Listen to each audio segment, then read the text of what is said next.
अभी सब्सक्राइब करें हमारे चैनल VMP म्यूजिक को और साथ में बेल आइकन को भी दबाना ना भूलें।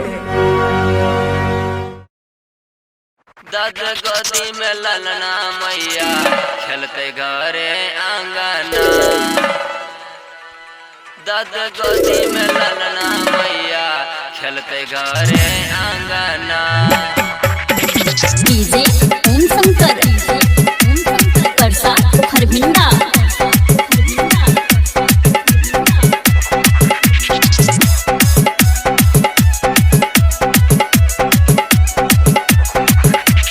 बाझिन सब है कहे के मैया सुन लग घर आंगना। बाझिन सब है कहे के मैया सुन लग घर आंगना। दाद गोदी में ललना मैया खेलते घरे आंगना।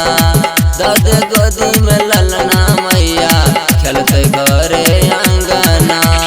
बाजिन सब है कहे के मैया सुन लग घर आंगना। बाजिन सब है कहे के मैया सुन लग घर आंगना। दाद गोदी में ललना मैया खेलते घरे आंगना। दाद गोदी में ललना मैया खेलते घरे आंगना। दाद गोदी में ललना मैया खेलते घरे आंगना।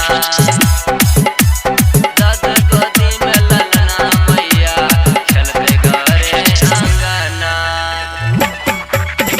डीजे ओम शंकर परसा हरभिंडा। झरना जना बहे गे मैया आँखी से दहलोर गे। आचर पसारी के कानो गे मैया बनल छे केहन कठोर गे। एगो दीपक द दे गे मैया एगो दीपक द दे गे मैया खिलते घर है आंगना। दाद गोदी में ललना मैया खेलते घर है आंगना।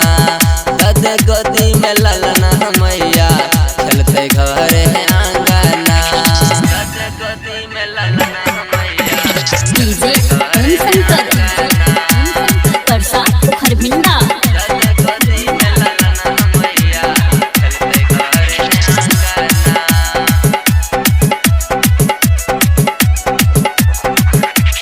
गोतनी दे आदमी ताना मारहिया सासू जी खूब गरिया भैया। छठ के ननदी सोह बिखिनिया सासू के झूठ पुस कहैया। परवीन राइटर कुछ नहीं बोलैया। परवीन राइटर कुछ नहीं बोलैया। परदेश खटैया सुर साजना। दाद गोदी में ललना मैया खेलते घरे है आंगना।